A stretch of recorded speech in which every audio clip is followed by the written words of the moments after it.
राजधानी लाइव के इस खास बुलेटिन में आपका स्वागत है और मैं हूं आपके साथ करिश्मा भारद्वाज और आप देख रहे हैं एएनबी न्यूज। बुलेटिन का आगाज करते हैं। इनेलो के प्रधान महासचिव अभय सिंह चौटाला ने गाजीपुर बॉर्डर पर किसान आंदोलन को समर्थन देने के लिए साथ जाने वाले किसानों का आभार व्यक्त करते हुए ये कहा है कि जब तक केंद्र सरकार तीनों काले कृषि कानून वापस नहीं लेती तब तक किसानों की यह लड़ाई जारी रहेगी। इनेलो नेता 2 फरवरी यानी कि आज जींद से चलकर गोहाना गन्नौर होते हुए हजारों किसानों के साथ सिंगू बॉर्डर पर पहुंचेंगे और उन्होंने किसान आंदोलन को ताकत देने के लिए प्रदेश के सभी किसानों से ज्यादा संख्या में सिंगू बॉर्डर पहुंचने का आह्वान किया है, ताकि एक विश्वास आंदोलनरत किसानों को दिलाकर आए कि हम लगातार अपने अपने गांव, कस्बे और शहर के किसान भाइयों को इस आंदोलन का हिस्सा बनाएंगे। किसान संगठन जो भी हमारी जिम्मेवारी लगाएंगे उसे अच्छे ढंग से निभाने का काम करेंगे। और इनेलो नेता ने आगे ये भी कहा है कि किसान अब जाग चुका है और बहुत समझदार हो गया है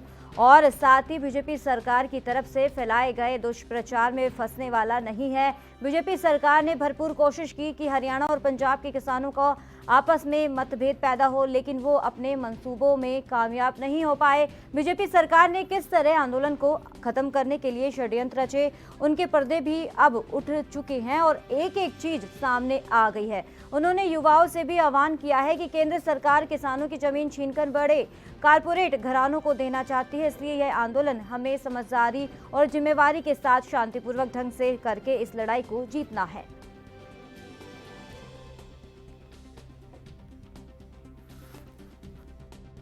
कि किसानों से आग्रह करना चाह रहा हूं और कहना चाहता हूं कि आप जिस तरह से गाजीपुर के अंदर किसान का अपमान किया गया, जिस तरह से टिकैत साहब के साथ यूपी की पुलिस ने व्यवहार किया, हमें शांत प्रिय ढंग से कैसे इस आंदोलन को जीतना है, इसके लिए बड़ी संख्या में जहां ये प्रचार और प्रसार फैलाया जा रहा है, सरकार की तरफ से कहा जा रहा है कि अब किसान आंदोलन खत्म हो रहा है, इस आंदोलन को और ज़्यादा मजबूत करने के लिए आप बड़ी संख्या में टिकरी के बॉर्डर पे, सिंगू के बॉर्डर के ऊपर, आप गाजीपुर के बॉर्डर के ऊपर पहुंचो। अम्बाड़ा से चलूँगा और अम्बाड़ा से चल कर के सुबह 9 बजे मैं भी 12 बजे कल गाजीपुर पहुंचूंगा। मैं यकीन करता हूं, मैं उम्मीद करता हूं आपसे कि आप बहुत बड़ी संख्या में वहां पे पहुंचेंगे और एक बड़ी जिम्मेवारी को निभाने का काम करेंगे। हरियाणा प्रदेश के किसान ने हमेशा पूरे देश के किसान का साथ देने का काम किया। हरियाणा प्रदेश चौधरी देवीलाल का लगाया हुआ पौधा है और चौधरी देवीलाल ने ताउम्र किसान की लड़ाई को लड़ने का काम किया है। आज किसान के ऊपर बड़ा भारी संकट है।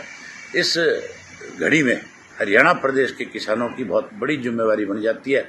मैं जहां पार्टी के कार्यकर्ता से इस बात का आह्वान करता हूं, वहीं हर उस व्यक्ति से जो खेती से जुड़ा हुआ है, जो अपने आप को किसान कहता है, चाहे वो किसी भी पार्टी से संबंध रखता है, आज उसे राजनीति से ऊपर उठ करके इस किसान की लड़ाई में एकजुट होकर के केंद्र की सरकार ने इसने 3 काले कानून बना करके हमें कहीं कमजोर करने की कोशिश करी, वो अपने किए हुए बनाए हुए 3 कानूनों को वापस लेने और किसान को फिर से सम्मान मिले, किसान को फिर से बहुत इज्जत मिले, क्योंकि आज इस अन्नदाता की वजह से इस देश का नाम कहीं दुनिया में जाना जाता है।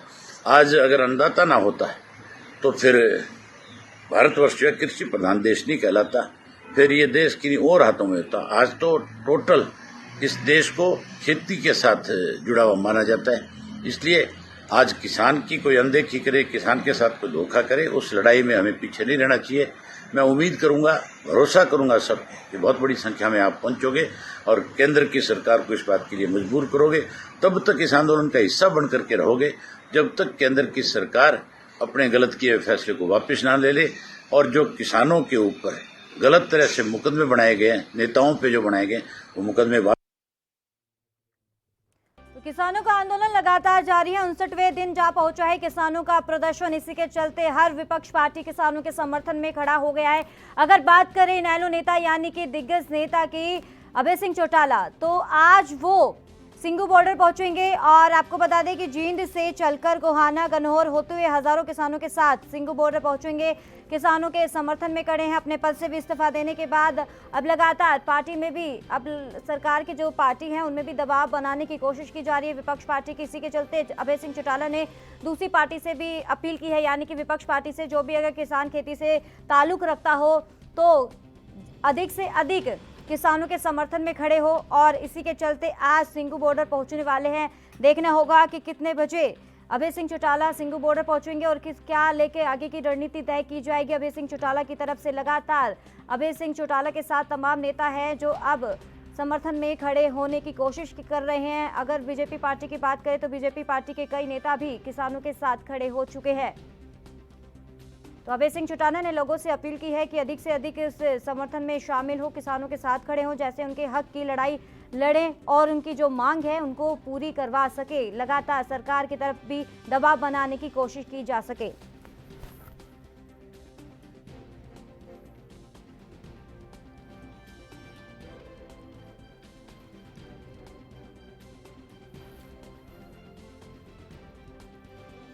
तो लगातार किसानों का प्रदर्शन जारी है और 59वें दिन जा पहुंचा है किसानों का प्रदर्शन और दिल्ली के तमाम बॉर्डर पर किसान अपना धरना दे रहे हैं। और हर जगह की अगर बात करें, अलग अलग राज्यों की, पंजाब, हरियाणा, उत्तर प्रदेश, कोई भी ऐसे राज्य जो हर जगह से किसानों की आवाज़ बुलंद करने के लिए उनके समर्थन में खड़े हो रहे हैं। और इसी के चलते अभय चौटाला की बात करें, हरियाणा के दिग्गज नेता है, इनेलो नेता, जो आज 2 बजे मतलब यानी कि आज 2 फरवरी जींद से चलकर कोहाना, गन्नौर होते हुए किसानों के साथ खड़े होंगे, सिंघू बॉर्डर पहुंचेंगे।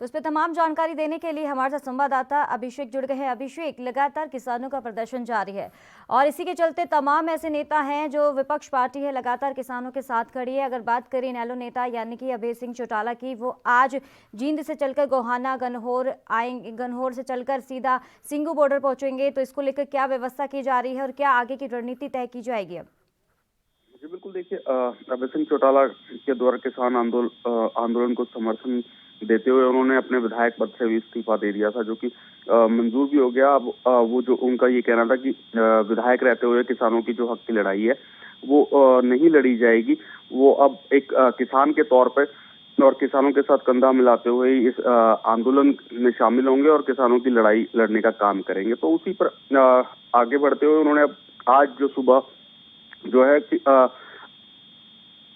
जींद से जो है चलना शुरू होंगे और फिर वो तमाम किसानों को अपने साथ लेते हुए जो है सिंघू बॉर्डर पर पहुंचेंगे। और भारी तादाद में उन्होंने आह्वान किया कि भारी तादाद में जो किसान हैं वो उनके साथ जो है सिंघू बॉर्डर पर किसान आंदोलन में शामिल होंगे और किसानों को समर्थन देने जाएंगे। और उनका साफ तौर पर ये कहना है जब तक ये आंदोलन चलता रहेगा तब तक वो किसानों के साथ खड़े रहेंगे और किसानों की हक की जो लड़ाई है वो लड़ते रहेंगे। और वहीं उन्होंने ये भी साफ किया कि जो उन्होंने बड़ा आरोप लगाया बीजेपी सरकार पर कि जिस तरह उन्होंने किसानों को बांटने का काम किया, हरियाणा पंजाब के जो किसान हैं उनको उन्होंने बांटने का काम किया, लेकिन उन मंसूबे में जो है सरकार कामयाब नहीं हो सकी।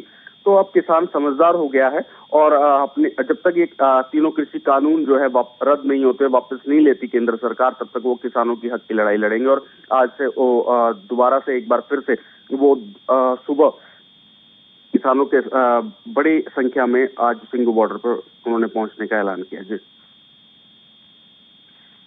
सिंघू बॉर्डर पहुंचेंगे तो क्या लगता है कि हालांकि हमें आह्वान भी कर दिया है अभय सिंह चौटाला ने किसानों से कि ज़्यादा से ज़्यादा इस किसानों के समर्थन में शामिल हो, लेकिन क्या लगता है कि कितनी तादाद में बाकी किसान शामिल हो सकते हैं आज सिंघू बॉर्डर पर?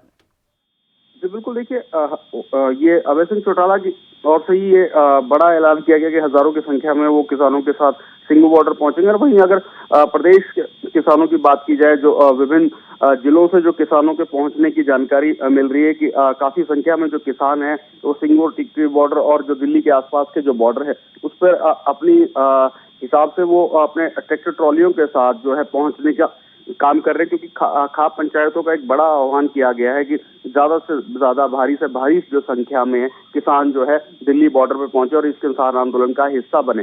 तो इस तरह का जो खाप पंचायतों का बड़ा फैसला लिया गया है और तमाम जो गांव हैं वहां से एक 4-4, 5-5 ट्रैक्टरों का भी बात कही गई है कि प्रत्येक जो दिन 2-2, 4-4 ट्रैक्टरों की संख्या में 50-50 जो किसान हैं वो दिल्ली बॉर्डर पर पहुंचेंगे और किसान आंदोलन का समर्थन करेंगे। जी, जहां जहां से अभिषेक चौटाला बाकी किसानों के साथ सिंघू बॉर्डर पहुंचेंगे, लेकिन अगर बात करें जींद की, गन्नौर की और ऐसे तमाम जगह से जहां से वो निकलेंगे, गुजरेंगे ट्रैक्टर रैली के दौरान, लेकिन इसी के दौरान आवाजाही में भी काफी परेशानियों का सामना करना पड़ेगा। तो इसको लेकर पुलिस व्यवस्था की क्या इंतजाम किए गए हैं वहाँ पे?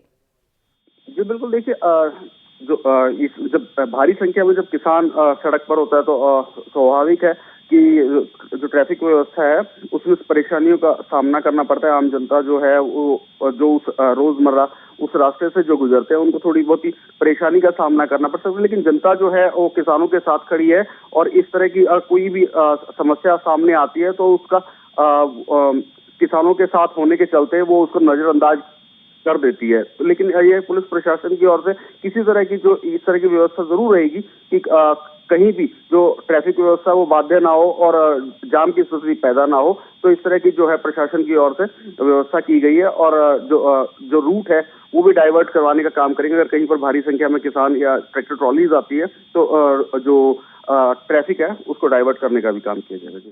तो अभिषेक, अगर जिस तरीके से अभिषेक चौटाला लगातार जहां लोगों से अपील कर रहे हैं कि इस रैली में या इस किसानों के समर्थन में अधिक से अधिक शामिल हो, लेकिन इसी के चलते दूसरे विपक्ष पार्टी की पर भी कहा जा रहा है कि अपील कर रहे हैं कि जो भी किसान से परिवार से ताल्लुक रखते हैं वो भी किसानों के ज़्यादा से ज़्यादा समर्थन में आए, जैसे विपक्ष पार्टी पर लगातार दबाव बनाने की कोशिश की जा सके और उनको सच्चाई से रूबरू भी करवाया जा सके। जी बिल्कुल, जो मुख्य विपक्षी दल है कांग्रेस, उसकी ओर से समय समय पर इस तरह का आह्वान किया जाता है कि आप किसानों की हक की लड़ाई वो लड़ रहे हैं तो किसान जो है जो ग्रामीण क्षेत्रों से जो लोग आते हैं वो इस किसान आंदोलन का हिस्सा बने और जो कृषि कानून है उनको रद्द करवाने के लिए बीजेपी सरकार पर दबाव बनाने का काम करे। और कांग्रेस का ये आह्वान भी पहले से उन्होंने किया हुआ कि कांग्रेस पार्टी इन तीनों कृषि कानूनों के खिलाफ है और किसानों के साथ खड़ी है और जब तक ये तीनों कृषि कानून जो रद्द नहीं होते तब तक वो किसानों के साथ खड़ी रहेगी। समय समय पर जो तमाम जो बड़े नेता हैं कांग्रेस के वो दिल्ली बॉर्डर पर जाकर किसानों को समर्थन देते हुए दिखते हैं और ये ऐलान भी करते हैं जब तक वो साथ कांग्रेस पार्टी उनके साथ खड़ी है, जब तक ये किसान आंदोलन खत्म नहीं होता या फिर ये तीनों कृषि कानून जो है ये रद्द नहीं किए जाते। जबकि हालांकि बीजेपी की ओर से ये बड़ा आरोप कांग्रेस पे लगाया जाता है कि ये जो आंदोलन है ये उन्हीं का भड़काया हुआ आंदोलन है और उन किसानों को उन्होंने ही जो है बरगलाया, जिसके कारण आज किसान जो है कहा है निशाना साधा बीजेपी सरकार पर। उनका ये कहना है कि साफ तौर पर जो पंजाब और हरियाणा के जो किसान हैं उनके भी आपस में मतभेद बनाने की कोशिश की जा रही थी, लेकिन इनके जो मंसूबे हैं वो कामयाब नहीं हो पाए।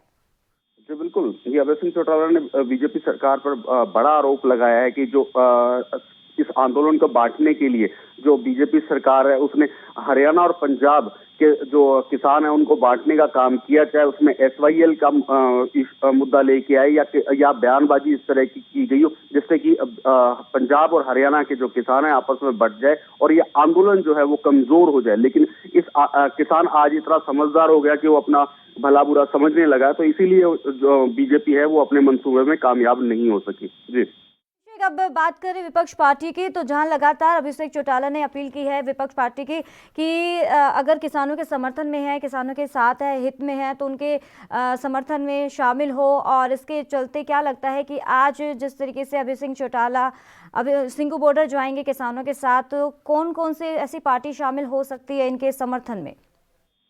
जी बिल्कुल, देखिए जो तमाम जो इंडियन नेशनल लोकदल से जो संबंध रखते हैं, जो इनके पुराने नेता है या जो इनके कार्यकर्ता है और वहीं जो इस पार्टी में जो आस्था रखते हैं उस तरह के जो लोग हैं वो इसमें जरूर इस सिंघू बॉर्डर पे इनके साथ जाएंगे। और वहीं जो किसान है जिन्होंने किसानों की हक की लड़ाई लड़ने के लिए फैसला किया हुआ है कि वो सिंघू बॉर्डर पे जाएंगे, तो वो तमाम जो किसान है जो हरियाणा प्रदेश से जो संबंध रखते हैं, जो इन जिलों में रहते हैं, वो किसान इस समय इनके आह्वान पर दिल्ली बॉर्डर पर कूच करेंगे और वहां पर जाके एक बड़ा जलसे के रूप में वहां पर दिखाएंगे, ताकि जो केंद्र की जो सरकार है उनको ये मैसेज जाए कि किसान जो है उनकी संख्या यहाँ पर लगातार बढ़ रही है और किसान आंदोलन जो है वो भव्य एक रूप ले रहा है और इन तीनों कृषि कानूनों को सरकार को वापस लेना होगा जब तक वो यहाँ पर इस दिल्ली बॉर्डर पर डटे रहेंगे। जी अब जो बताया जा रहा है, किसान मोर्चा ने ऐलान किया है कि 6 फरवरी को देश भर में अब ये प्रदर्शन किया जाएगा और चक्का जाम किया जाएगा। तो इसको लेकर क्या इंतजाम किए जा रहे हैं सरकार की तरफ से, क्योंकि अब दोबारा वो चूक नहीं करना चाहती। इसी के चलते लगातार जिस तरीके से आए दिन किसानों का जो प्रदर्शन देखने को मिल रहा है, लगातार ये तेजी से फैलता जा रहा है और लगातार लोगों को भी काफी दिक्कतों का सामना भी करना पड़ रहा है। आवाजाही में भी काफी दिक्कतें हो रही है। अगर इंटरनेट की बात करें तो इंटरनेट में भी जो रोक लगा दी गई है। तो तमाम ऐसी दिक्कतें हैं जो लगातार आम जनता को भी जूझना पड़ रहा है। तो इसको लेकर अब सरकार कितनी अलर्ट हो चुकी है?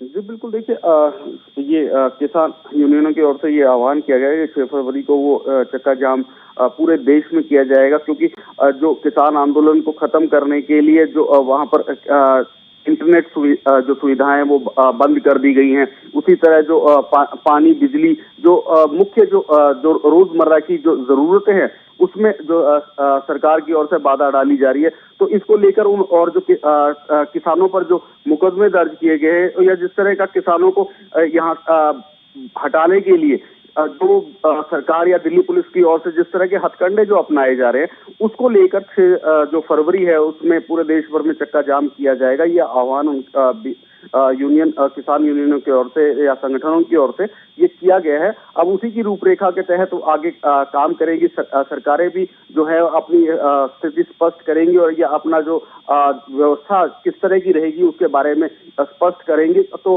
वैसे ही किसानों ने जो ये संगठनों ने जो आह्वान किया है उसी पर अब जो है कि आगे की रणनीति तय होगी और ये जरूर 1-2 दिन में सामने आ जाएगा कि सरकार की क्या व्यवस्था रहेगी और जो किसान संगठन है उनके आह्वान पर किस तरह का उनका रोड मैप रहने वाला है। जी, एक महत्वपूर्ण सवाल ये भी है, जिस तरीके से कल वित्त मंत्री ने पूरे जो शुरुआत के जो साल में अब बजट सत्र जो लागू किया, इसमें और लोगों अगर बात करें, सब पूरे देश की निगाहें इस बजट पर थी। लोगों की एक उम्मीद थी कि हमारे हक में कोई ये उम्मीद जगाई जा सके। लेकिन अगर बात करें किसानों को भी एक उम्मीद थी कि कहीं ना कहीं उनको भी कोई फायदा पहुंचाने की कोशिश की जाएगी सरकार की तरफ से और जो रूठे हुए हैं उनको मनाने की कहीं ना कहीं कोशिश भी की जाएगी। लेकिन विपक्ष पार्टी अब लगातार निशाना साध रही है, क्योंकि सियासत अब गर्मा गई है।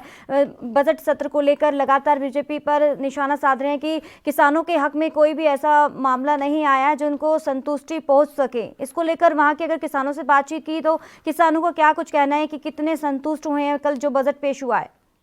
जी बिल्कुल, देखिए जो विपक्ष है वो जो कल 2021 का जो वित्त मंत्री सीतारमण द्वारा जो निर्मला सीतारमण द्वारा जो बजट पेश किया गया उसकी नापसंद किया गया विपक्ष की ओर से, और जो बीजेपी के जो तमाम नेताओं के हमारे साथ बातचीत हुई उन्होंने इसको सराहा और उन्होंने ये भी कहा कि किसानों को जो है इसमें किसानों के लिए एक बड़ा फैसला किया गया। किसानों को तवज्जो जो है यहाँ पर दी गई है इस बजट में कि 100 जो ई मंडियों का निर्माण का एक बड़ा फैसला लिया गया है और वहीं जो है एमएसपी की गारंटी दी गई है, एमएसपी बढ़ाने की बात की गई है और इस तरह के जो बड़े फैसले हैं वो किसानों के लिए लिए गए हैं। और वहीं जो किसान है उनका सिर्फ एक ही मांग है कि हमारे जो ये तीनों कृषि कानून है ये हमारे लिए हित में नहीं है, हमारे लिए नुकसानदायक है, तो इन तीनों कृषि कानूनों को रद्द करना चाहिए। इसके अलावा कुछ भी यही है ना कि एक उम्मीद थी बजट को लेकर कि वित्त मंत्री कहीं ना कहीं किसानों के हक में कोई फैसला सुनाएगी और कहीं ना कहीं उनको जो रूठे हुए हैं उनको मनाने की कोशिश की जाएगी। कबालियत जिस तरीके से एक उम्मीद थी, लेकिन वो उम्मीद टूट चुकी है।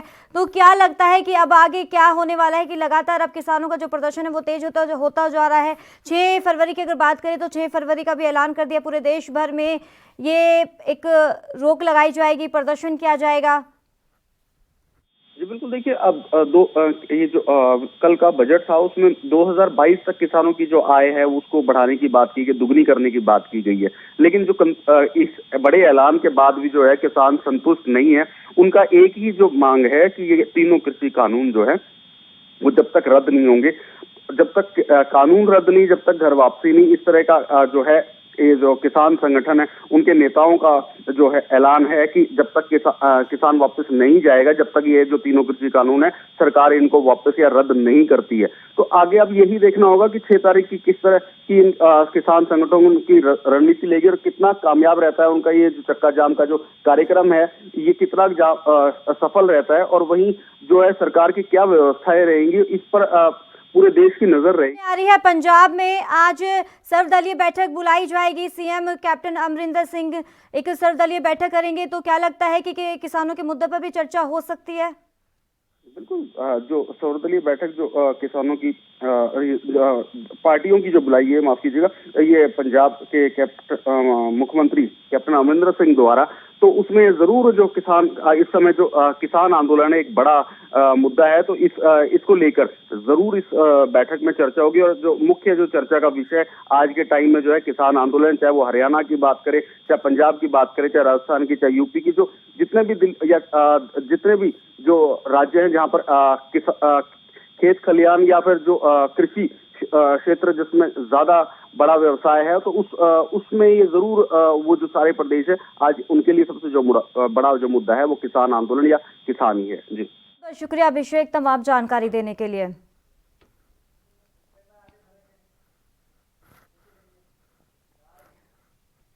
तो रुक करते हैं अगली खबर का। मोदी सरकार की वित्त मंत्री निर्मला सीतारमण ने 1 फरवरी को आम बजट पेश किया है। एक तरफ पूरे देश की नज़र इस बजट पर थी। उम्मीद थी कि मिडिल वर्गों को राहत मिलेगी, लेकिन इस साल के बजट से काफ़ी लोग निराश हुए हैं। दरअसल आम बजट से गरीबी रेखा से नीचे रहने वाले लोगों को कोई फायदा नहीं मिला है। जो मिला वो निराशाजनक रहा है। बता दें आपको ये भी कि वित्त मंत्री ने जो बजट में ग्राउंड लेवल पर और पेट्रोल डीजल महंगा कर दिया है, तो वहीं पेट्रोल और डीजल के दाम बढ़ने से सभी चीज़ों के दाम अपने आप बढ़ जाता है। और सरकार ने ये नहीं सोचा था कि आम जनता को घर जाने में कितनी दिक्कतों का सामना करना पड़ता है।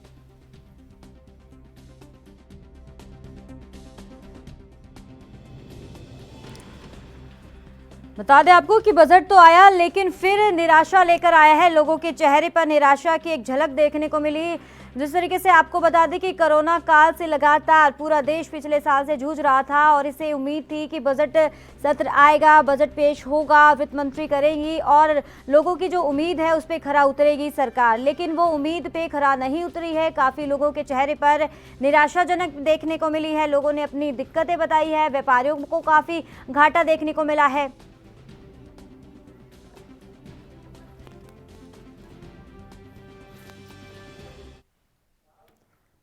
तो इस पर तमाम जानकारी देने के लिए हमारे साथ संवाददाता राजीव तिवारी जुड़ गए हैं। राजीव, कल बजट पेश हुआ है, लोगों की एक उम्मीद थी कि इस उम्मीद पे खरा उतरेगी और जो दिक्कतें हैं उसको खत्म करने की कोशिश करेगी सरकार, लेकिन उन पे उम्मीद पर खरा नहीं उतरी।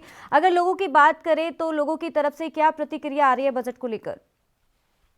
देखिए, बिल्कुल भाई, जिस तरीके से बात करें आम बजट की, तो कहीं ना कहीं कि लोगों को, खास तौर पर मिडिल क्लास और ग्राउंड क्लास के लोगों को कहीं ना कहीं एक उम्मीद थी कि सरकार उनके बारे में सोचेगी, क्योंकि जिस तरीके से लॉकडाउन की जो स्थिति थी और उसके बाद जो स्थिति संभलने लगी थी, वो कहीं ना कहीं जनता की कहीं ना कहीं उम्मीदें थी कि सरकार कुछ उनके बारे में सोचेगी। जो बजट लेके आए हैं, यानी सीतारमण जी जो बजट लेके आई थी, वो किस तरीके से होगा और कहीं ना कहीं ग्राउंड लेवल पर जनता को फायदा होगा। मगर जिस तरीके से हमने जब बजट पेश होने के बाद में जब जनता के बीच में जाके बातचीत करने की कोशिश करी और उनसे जानने की कोशिश करी भाई जो बजट पेश किया गया निर्मला सीतारमण जी के द्वारा, वो कितना उनके लिए फायदेमंद रहा है या कितनी उनकी जो उम्मीदें थी उन पर खरा उतरा है, तो कहीं ना कहीं चौंकाने वाली स्थिति सामने नजर आई। क्योंकि जिस तरीके से जनता ने बताया कि हमारे को जो उम्मीदें थी वो उस पर खरा नहीं उतरा, क्योंकि जिस तरीके से हमें लगता था कि लॉकडाउन के बाद में जो स्थिति बिगड़ी थी क्या वो सुधरेगी, मगर अब जो स्थिति बनी है वो कहीं ना कहीं और ज्यादा बिगड़ने वाली है। क्योंकि जिस तरीके से पेट्रोल और डीजल पे रेट बढ़ाए गए हैं और कहीं ना कहीं तो उससे भी कहीं ना कहीं जो महंगाई की मार है वो और ज्यादा बढ़ेगी। यानी कि रसोई की जो दिक्कतें थी, यानी कि रसोई पे जो खाने एक थाली पर कहीं ना कहीं खर्चा जो बैठता था वो कहीं ना कहीं पहले कम बैठता था, अब और ज्यादा महंगाई पड़ेगी और कहीं ना कहीं दिक्कतें आएंगी। मगर जिस तरीके से बात करें मिडिल क्लास की, तो मिडिल क्लास को कोई भी ऐसी उम्मीदें नहीं नजर आई जिससे मिडिल क्लास संतुष्ट नजर आता। मगर जिस तरीके से लगातार कहीं ना कहीं सरकार ने कह सकते हैं स्पेयर पार्ट की जो टैक्स पेड है उसको भी कहीं ना कहीं राहत देने की कोशिश करी, मगर ग्राउंड लेवल की बात करें या फिर मिडिल क्लास की बात करें, उन लोगों को कोई राहत नहीं नजर आई, बल्कि हमें और महंगाई की मार पड़ेगी। क्योंकि जिस तरीके से पेट्रोल और डीजल की जो दामों में इजाफा किया गया है, उससे कहीं ना कहीं आम चीजों पर यानी कि सब्जी वगैरह हो गई, क्योंकि दूध हो गया या फिर और चीजें हो गई, ये सब ट्रांसपोर्टेशन से चलता है और सब ट्रांसपोर्टेशन के द्वारा ही एक दूसरे से दूसरे राज्य के अंदर जाता है। मगर जिस तरीके से पेट्रोल और डीजल की रेट बढ़े हैं, उससे कहीं ना कहीं सब्जी और दूधों पर, इन चीजों पर महंगाई की मार पड़ेगी और कहीं ना कहीं और ज्यादा दिक्कतें जनता को आएंगी और जनता को जो राहत मिलनी चाहिए थी वो मिलती नजर नहीं आई। जी तो राजीव, अगर जिस तरीके से जब से ये बजट पेश हुआ है तभी से विपक्ष पार्टी ने भी सरकार को घेरने की कोशिश की है, किसानों को लेकर भी लगातार आड़ में, जिस तरीके से किसानों के समर्थन में लोग हैं, विपक्ष पार्टी है, तो इसी को लगातार सरकार को तो घेरने की कोशिश की जा रही है। लेकिन अगर विपक्ष पार्टी की बात करें तो उन नेताओं का क्या कुछ कहना है, इस पर क्या प्रतिक्रिया सामने आ रही है अब इसमें? देखिए बिल्कुल जिस तरीके से बात करें विपक्ष की, तो विपक्ष ने लगातार पहले भी कहा था कि किसानों के जो मुद्दे हैं वो सरकार सुन नहीं रही है, जबरन का आंदोलन खत्म कराने की कोशिश कर रही है और ना ही कृषि कानून को वापस लेना चाहती है। मगर जिस तरीके से आम बजट पेश करने की जो उम्मीद थी, सरकार की तरफ से कहा गया था कि जनता के बारे में सोचा जाएगा, हर पहलू के बारे में सोचा जाएगा, हर मिडिल क्लास के बारे में सोचा जाएगा, मगर जब बजट पेश हुआ तो कहीं ना कहीं स्थिति और ज्यादा बिगड़ गई, क्योंकि जिस तरीके से लगातार जो जनता के लिए उम्मीदें थी वो जनता पे खरीद नहीं उतरी। और जिस तरीके से विपक्ष बार बार कह रहा है कि सरकार ने पूंजीपतियों के बारे में सोचा है, ना ही मिडिल क्लास के बारे में, ना ही जनता के बारे में, क्योंकि जिस तरीके से महंगाई की मार और ज्यादा बढ़ेगी तो कहीं ना कहीं दिक्कतें जरूर आएंगी। मगर देखना होगा कि आज भी विपक्ष लगातार संसद में हमला करने की कोशिश करेगा सरकार के ऊपर, मगर सरकार किस तरीके से जवाब देती है। और कहीं ना कहीं कल बजट पेश होने के बाद में जिस तरीके से प्रधानमंत्री नरेंद्र मोदी जी ने कहा कि बजट जो है वो आम जनता के बारे में सोच कर बनाया गया है, हर पहलू को सोच कर बनाया गया है, मगर देखना होगा ये बजट किस तरीके का हुआ है, क्योंकि जनता कहीं ना कहीं नाराज है और जनता को कहीं ना कहीं दिक्कतें और ज्यादा बढ़ने वाली है। क्योंकि रसोई यानी सबसे बड़ा जो कारण होता है रसोई की जो पूर्ति होंगी तो ही जनता को खाना मिल पाएगा। मगर जब खाना ही नहीं मिल पाएगा या फिर कटौती की जाएगी, यानी कि सीधा कहें, अगर लोग कह सकते हैं अगर दाल लेके आनी है किसी को तो 1 किलो लेके आता था, वो 250 ग्राम से गुजारा करेगा। अगर बात करें दूध की तो दूध जहां वो 1 किलो लेके आता था वो आधी किलो से गुजारा करेगा, क्योंकि सारी चीज महंगी होती चली जाएंगी। और सरकार ने इन पर टैक्स नहीं बढ़ाया है, बल्कि में सिर्फ जो पेट्रोल और डीजल की जो मार पड़ेगी उससे रेट बढ़ेगा, ना कि सरकार के द्वारा। अगर सरकार और ज्यादा इस पर टैक्स बढ़ा देती है या और ज्यादा इजाफा कर देती है तो सोचिए उसकी दिक्कतें आम जनता की कितनी बढ़ेगी। जी बिल्कुल। तो राजीव, इसी के चलते कांग्रेस ने ये कहा है कि चुनावी राज्यों के लिए जो बड़े बड़े ऐलान किए गए हैं, लोग बेवकूफ नहीं हैं, उनको पता है कि सिर्फ ऐलान है, उनको लागू करने में सालों लग जाएंगे, इस बजट से सिर्फ निराशा ही हाथ लगी है।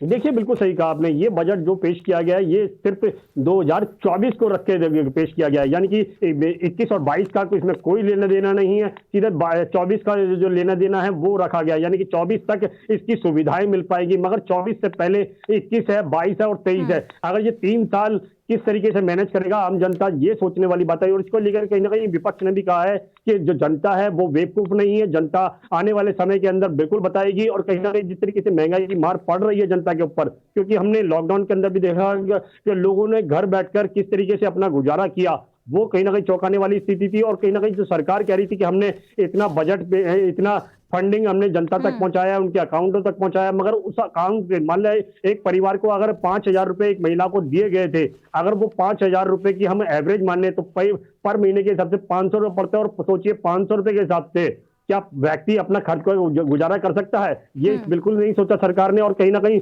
अगर इस बारे में सोचती सरकार तो शायद कहीं ना कहीं और ज्यादा बजट बढ़ाना पड़ता और ज्यादा लोगों को राहत देने की कोशिश की जाती, मगर राहत नहीं मिल पाई। और कहीं ना कहीं जो बजट पेश किया गया है वो भी सिर्फ 2024 तक की उम्मीदें दिखा रहा है, ना कि 21, 22 और 23 की उम्मीदें पूरी कर रहा है। मगर जिस तरीके से आम जनता परेशान है, शायद यही लगता है जो विपक्ष कह रहा है कि जनता बेवकूफ नहीं है और आने वाले समय के अंदर जनता दिखा देगी क्या किस तरीके से सरकार से वो नाराज है और किस तरीके से सरकार को शायद फाड़ फेंकने की बात भी की गई है। जी तो राजीव, अगर किसानों की बात करें तो किसानों का क्या कुछ कहना है इस मसले पर, जिस तरीके से बजट पेश हुआ है कल?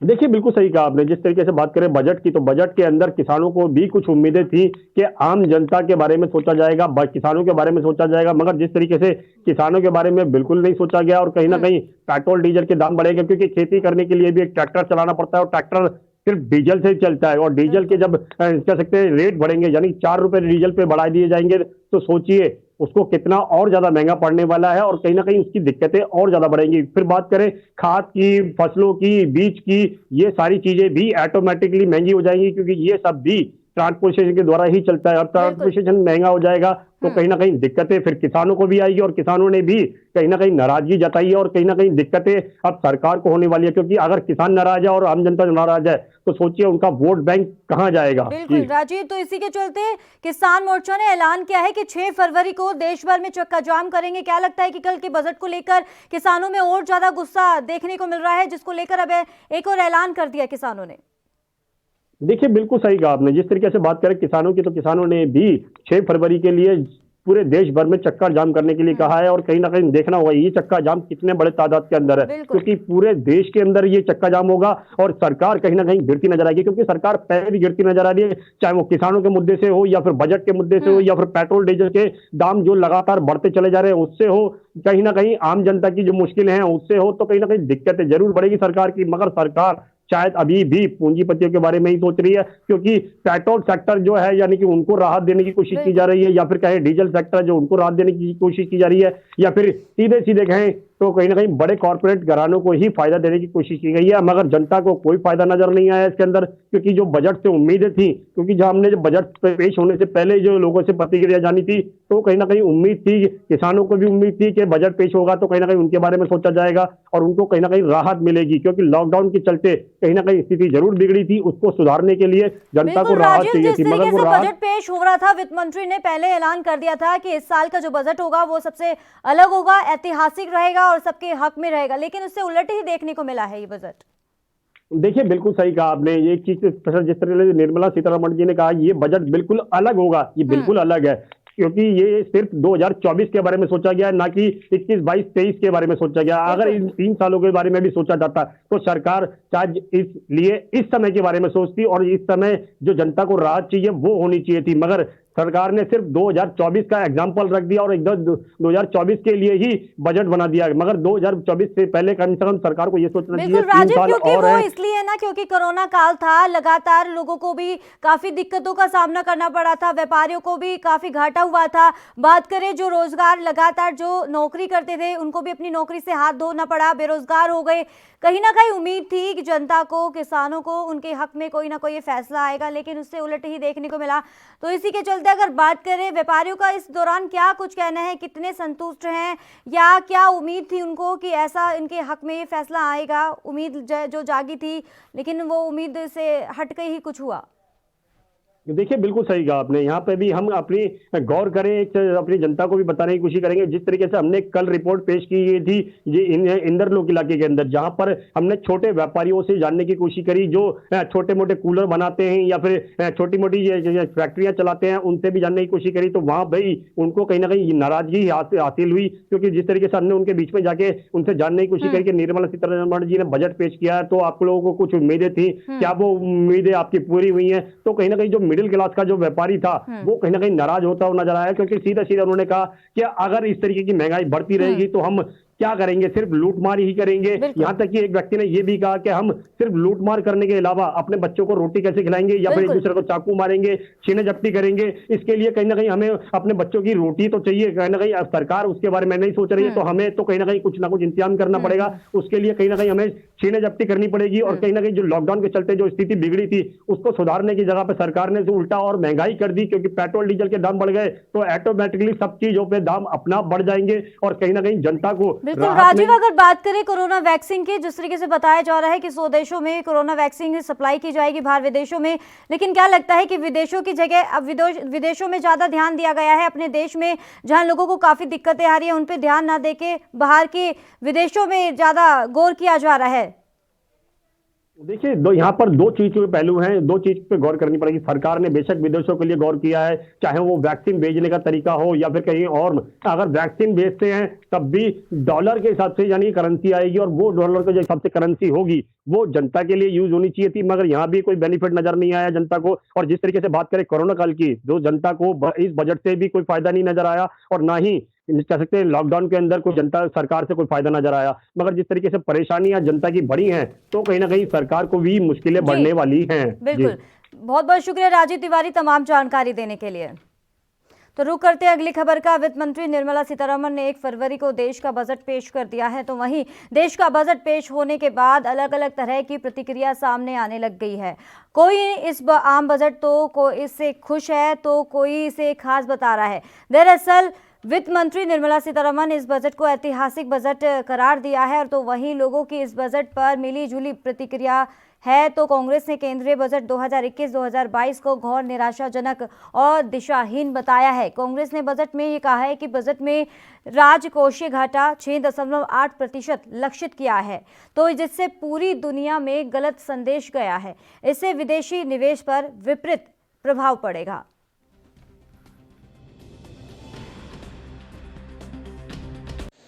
केंद्रीय आम बजट पूरी तरह से निराशाजनक है। बजट के अंदर आम आदमी को किसी तरह की कोई राहत नहीं दी गई है। राजस्थान की विशेष रूप से इसमें उपेक्षा हुई है।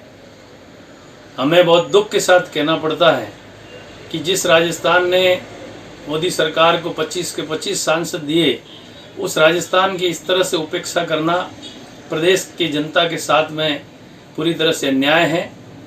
समय पर जनता उसका जवाब देगी। मैं भाजपा के तमाम सांसदों से यह कहना चाहता हूं कि वे जब इस बजट पर लोकसभा में बहस चलें, उस दौरान इस प्रदेश का भी ध्यान रखें और जिस प्रदेश ने उनको सांसद बनाया है, उस प्रदेश के लोगों के प्रति अपनी जवाबदेही समझें। मिलना चाहिए था, वो कम मिल पाया है और इसमें कोई विशेष रियायत ज़्यादा सरकार द्वारा दी नहीं गई है। फिर भी मिश्रित रूप दे सकते हैं इसको बजट को। इसमें जिस हिसाब से सब्सिडियां हैं या अन्य कोई चीज़ें किसानों के लिए है, वो थोड़ा इसमें कम रिलैक्स दी गई है। मतलब कर्मचारी किस तरह देख रहे हैं इसको?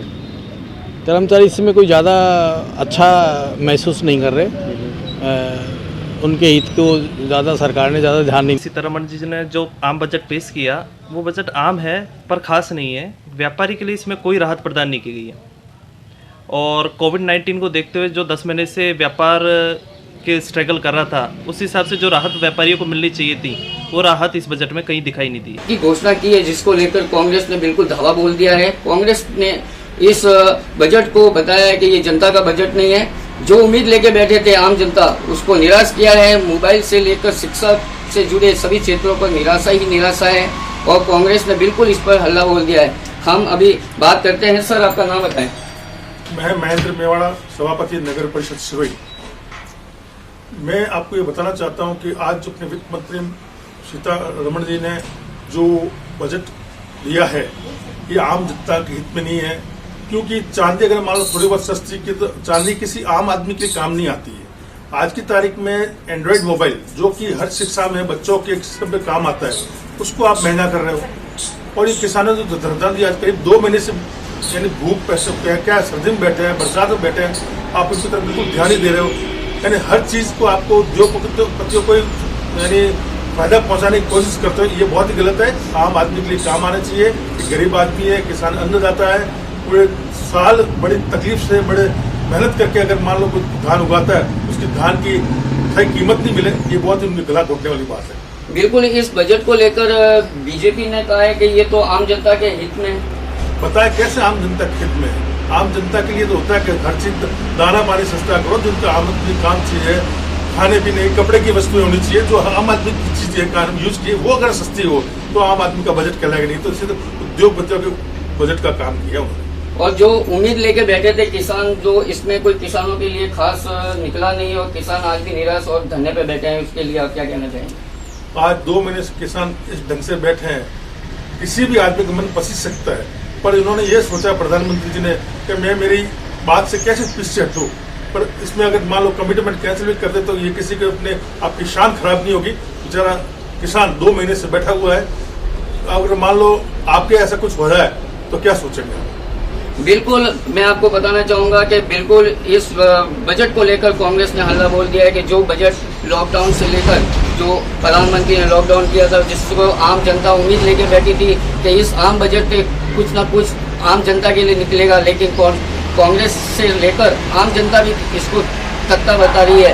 कैमरामैन सहयोगी मोन्टू के साथ में मैं भवानी सिंह। तो इस पर तमाम जानकारी देने के लिए हमारे साथ हमारे संवाददाता भवानी सिंह जुड़ गए हैं। भवानी सिंह, जिस तरीके से कल वित्त मंत्री ने बजट पेश किया है, लोगों को एक उम्मीद थी कि इस बजट में कुछ अच्छा निकलकर सामने आएगा, उनके हक में निकलेगा, लेकिन कई लोगों को इससे निराशा हुई। तो अगर बात करें विपक्ष पार्टी की, तो विपक्ष पार्टी लगातार इसका विरोध करती हुई नजर आ रही है।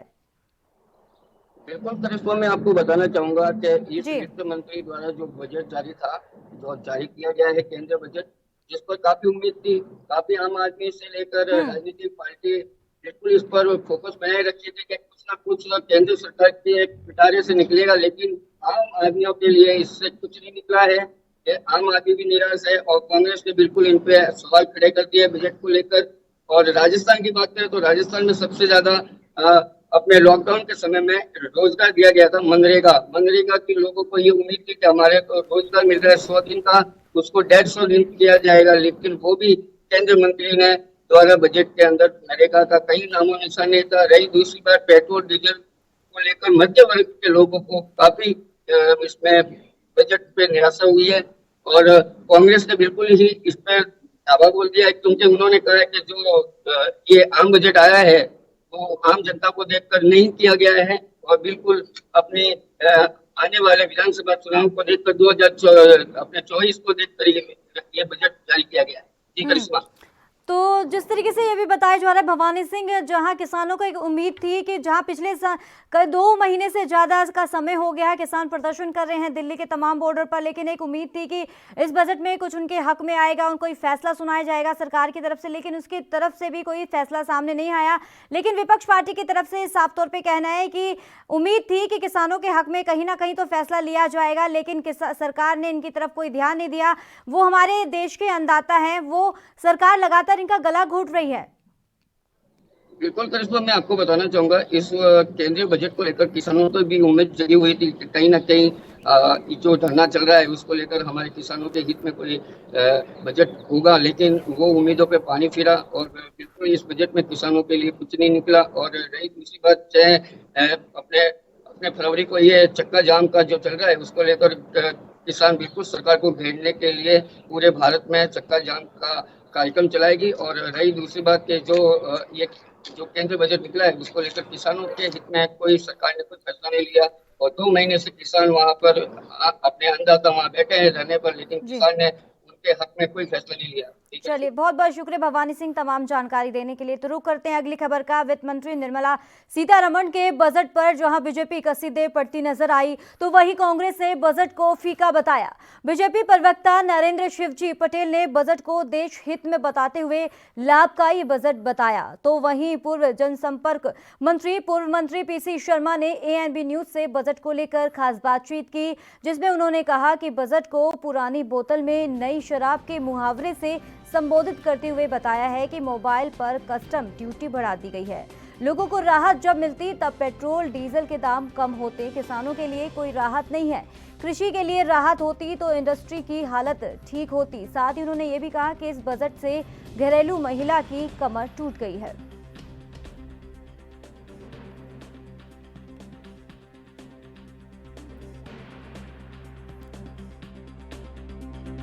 नरेंद्र मोदी जी के नेतृत्व में जितना अच्छा बजट अभी प्रस्तुत हुआ है, मैं समझता हूँ कि इतिहास का सबसे अच्छा बजट है।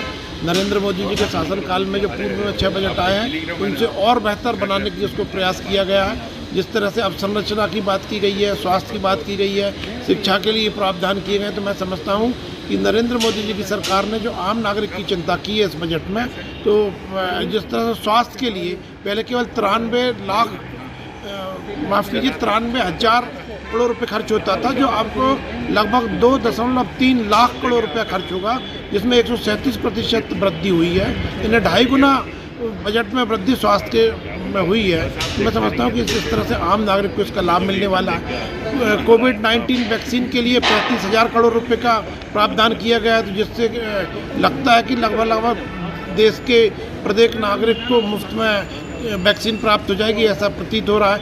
15,000 विद्यालयों की गुणवत्ता के लिए प्रावधान किया गया। प्रतिशत विदेशी निवेश की बात की है और ये अंग्रेजों के ज़माने में ईस्ट इंडिया कंपनी को दिया था। यहाँ कई कंपनियों को एक साथ हिंदुस्तान को बेचा जा रहा है और इसकी खासियत ये है कि विदेशी निवेश का हमेशा भारतीय जनता पार्टी ने विरोध किया है, खिलाफत की है और आज उसी राह पर ये चल रहे हैं। मैं समझता हूँ कि ये बजट और इसमें वैक्सीन जो लगना है पूरे हिंदुस्तान के 130 करोड़ लोगों को, उसके बारे में कहीं ये नहीं दिया गया कि निःशुल्क वैक्सीन लगेंगे। गरीब आदमी कहाँ से लगाएगा वैक्सीन, इसका भी इसमें जिक्र होना था, लेकिन उसका भी कहीं कोई जिक्र नहीं है। 100 सैनिक स्कूल खुलेंगे, वो NGO को दिए जाएंगे। ये भी कहीं ना कहीं एक तरह का इसका मैनिपुलेशन वाली बात है कि NGOs को कैसे देंगे सैनिक स्कूल। सैनिक स्कूल का पैटर्न वो होता है जो सीधे सीधे फोर्सेस से जुड़ा होता है, वो NGO कैसे चलाएगा उसको। कुल मिला के पूरा गोलमाल है और ये आम आदमी की, आम महिला जो घरेलू महिला है उनकी कमर तोड़ने वाला है, जो गरीब लोग हैं, मध्यम वर्गीय है, उनकी कमर तोड़ने वाला है। इसमें कहीं कोई राहत नहीं दी गई, जबकि बड़ी उम्मीद थी कि इस बजट से देश आगे बढ़ेगा, लेकिन मैं समझता हूँ इससे फिर पीछे देश के कदम। तो आपको बता दें कि वित्त मंत्री निर्मला सीतारमण के बजट पर जहां बीजेपी कसीदे पड़ती हुई नजर आई, तो वहीं कांग्रेस ने बजट को फीका बताया है। आपको बता दें कि बजट पर लगातार सियासत गर्मा गई है और बीजेपी ने बजट को अच्छा बताया, तो वहीं विपक्ष ने लगातार इसका विरोध किया है। और इन्होंने विपक्ष ने कहा है कि किसानों को इसका कोई भी फायदा नहीं मिला। व्यापारियों की अगर बात करें, व्यापारियों को भी इसका कोई अच्छा फायदा नहीं मिला और इसी के चलते उन्होंने ये भी कहा है कि पेट्रोल और डीजल के दाम बढ़ने से सभी चीज़ों के दाम अपने आप बढ़ जाता है, पर सरकार ने ये नहीं सोचा कि आम जनता को घर जाने में कितनी दिक्कतों का भी सामना करना पड़ सकता है।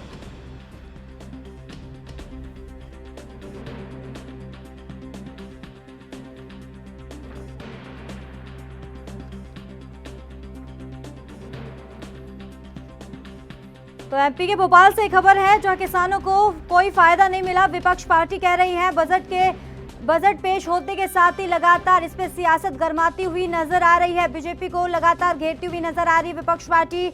उनका साफ तौर पर कहना है कि विपक्ष ने इसका लगातार विरोध किया है। उनका कहना है कि व्यापारियों को इसका कोई भी फायदा नहीं हुआ। अगर किसानों की बात करें तो किसानों को भी इसका कोई भी ज़्यादा अच्छा फायदा नहीं मिला। कृषि कानून को लेकर लगातार किसान पिछले 2 महीने से अधिक का समय हो गया है प्रदर्शन कर रहे हैं, उनकी तरफ कोई ध्यान नहीं दिया जा रहा। और आपको ये बता दें कि जिस तरीके से कल जो बजट पेश हुआ है उस पर भी लगातार विपक्ष पार्टी कहती हुई नजर आ रही है कि अगर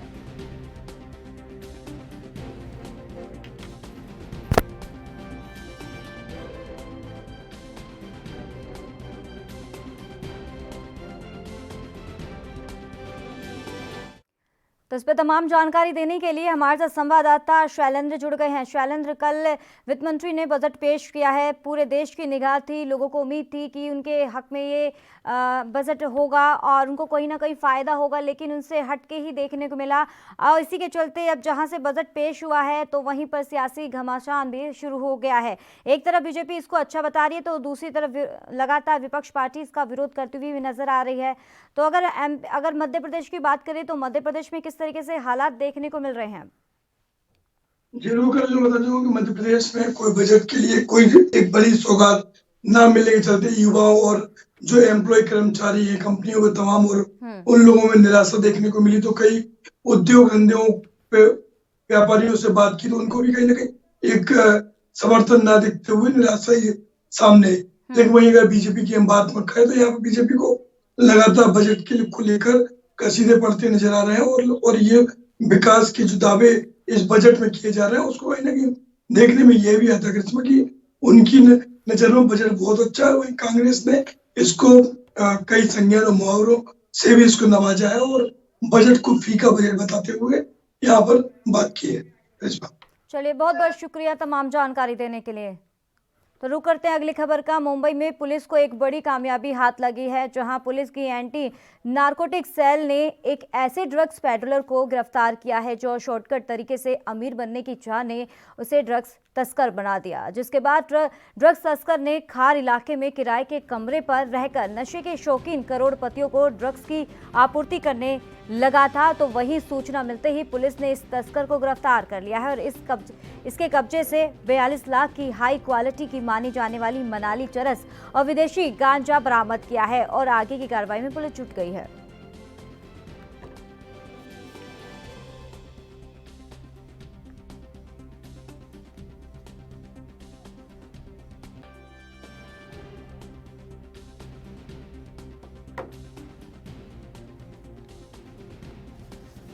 तो मुंबई से आपको एक खबर दिखा रहे हैं जहां पुलिस को एक बड़ी कामयाबी हाथ लगी है। आपको बता दें, एक अमीर बनने की चाह में जो एक ड्रग्स तस्कर बन गया और इसी के चलते अब लगातार करोड़पतियों को ये ड्रग्स सप्लाई करता था और वहीं लगातार पुलिस को भी इसकी सूचना मिली थी, जहां गुप्त सूचना के आधार पर पुलिस ने मौके पर ही ड्रग्स तस्कर को गिरफ्तार कर लिया है और इसी के चलते आपको बता दें कि तस्कर के कब्जे से 42 लाख की हाई क्वालिटी की मानी जानी मनाली चरस और विदेशी गांजा बरामद कर लिया है और आगे की कार्रवाई में पुलिस जुट गई है।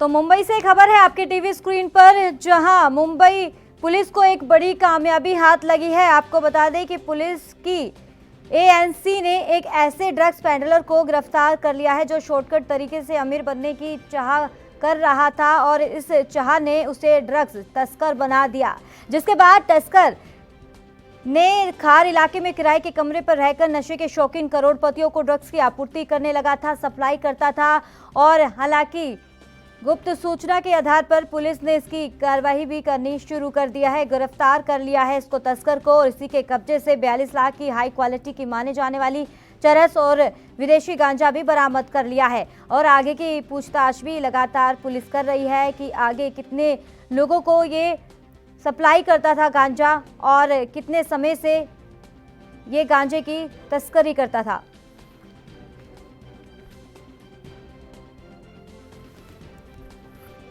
तो लगातार मुंबई से खबर आपको दिखा रहे हैं।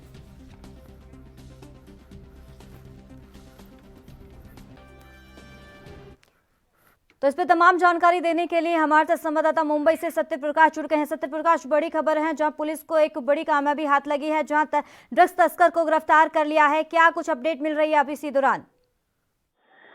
देखिए करिश्मा, एनसीबी जिस तरह से लगातार मुंबई में कार्रवाई कर रही थी, इस दौरान एंटी नार्कोटिक्स सेल भी लगातार सक्रिय है और एंटी नार्कोटिक्स आए दिन बड़े बड़े जो है खुलासे कर रही है। ऐसे में मुंबई की एंटी नार्कोटिक्स सेल ने भी एक ड्रग्स तस्कर को गिरफ्तार किया है जो न सिर्फ ड्रग्स की तस्करी करता था बल्कि बॉलीवुड इंडस्ट्री में जिस तरह से लगातार ड्रग्स को चाहने वाले लोगों को तफ्तीश करता था, उसके बाद उनके पास जाकर ड्रग्स की बड़े पैमाने पर सप्लाई करता था।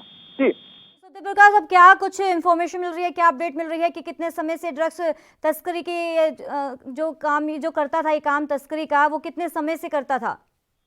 देखिए, अब्दुल अहमद नाम के शख्स को मुंबई के खारी इलाके से गिरफ्तार किया है। एंटी नार्कोटिक्स में पूछताछ में पाया है कि उसके पास से करीब 42 लाख के चरस जो बरामद की गई है। इस दौरान उसके पास से सबसे ये भी पता लगा है कि उसके पास एक बड़ी लिस्ट है जो बॉलीवुड इंडस्ट्री में जाकर इस तरह की चीजें जो है मुहैया करवाता था। तो सत्य प्रकाश, अब क्या कुछ कार्रवाई की जा रही है तस्कर के दिन? फिलहाल एंटी नार्कोटिक्स उसके जरिए तमाम उस एंगल को तलाश कर रही है जिसके द्वारा और तमाम लोग जुड़े हुए हैं और वो ड्रग्स सप्लाई कहाँ कितने पैमाने पर करता था, इसकी तलाश की जा रही है। वहीं एंटी नार्कोटिक्स के डीसीपी दत्ता नलावड़े के साफ तौर पे कहना है ये पूरा मामला कहीं लंबा जुड़ा हुआ, क्योंकि खार इलाके में लगातार एक महीने से एक के बाद एक कार्रवाई की जा रही है जिसमें बड़े पैमाने पर अब तक जो है ड्रग्स बरामद किया गया है।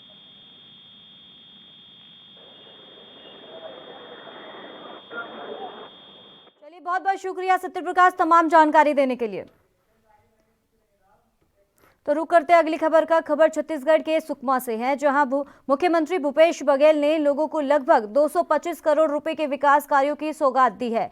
दरअसल आपको बता दें कि जिला मुख्यालय सुकमा में आयोजित आम सभा में उन्होंने 149.45 करोड़ रुपए के 62 विकास कार्यों का भूमि पूजन और लगभग 75 करोड़ रुपए के 59 करोड़ रुपए के विकास कार्यों का लोकार्पण किया है। कार्यक्रम में मुख्यमंत्री ने समाज कल्याण विभाग, कृषि विभाग की तरफ से संचालित कई योजनाओं के अंतर्गत 214 हितग्राहियों को 65,74,930 रुपए का चेक और 54 हितग्राहियों को सामग्री उपकरण प्रदान किया है।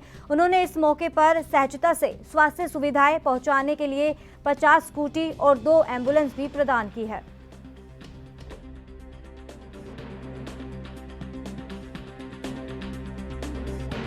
हमने दिया, लेकिन उतने भर से काम नहीं चलेगा। बोध घाट प्रोजेक्ट बनाएंगे और सुकमा जिले के हर गांव में नहर से पानी पहुंचाएंगे ताकि यहाँ के किसान भी बढ़िया से खेत। हमने सांस्कृतिक रूप से भी अपने प्रदेश को पहचान दिलाने की कोशिश की। पहले तो छत्तीसगढ़ को बाहर के लोग केवल नक्सलियों के नाम से जानते थे, नक्सलगढ़ के नाम से जानते थे। रायपुर एयरपोर्ट में, रायपुर के रेलवे स्टेशन में उतरो तो तुरंत नक्सली पकड़ लेंगे। लेकिन अब हमने वो तस्वीर बदली है। अब ये प्रदेश पहचाना जाता है किसानों के नाम से, ये प्रदेश पहचाना जाता है यहाँ के नौजवानों के नाम से, ये प्रदेश पहचाना जाता है यहाँ का आदिवासियों के नाम से, ये प्रदेश पहचाना जाएगा आदिवासियों की संस्कृति के नाम से। पूरे देश दुनिया में घोटुल बहुत प्रसिद्ध, बस्तर को जाना जाता है तो बस्तर के दशहरा, बस्तर के दंतेश्वरी माई, बस्तर के देवगुड़ी और बस्तर के घोटुल और मुर्गा लड़ाई के बारे में तो भाई लखमा ने बोल ही दिया है। लेकिन घोटुल का उन्नयन कभी नहीं हुआ। हमारी सरकार है घोटुल। राजधानी लाइव के इस खास बुलेटिन में फिलहाल इतना ही। दीजिए इजाजत। नमस्कार।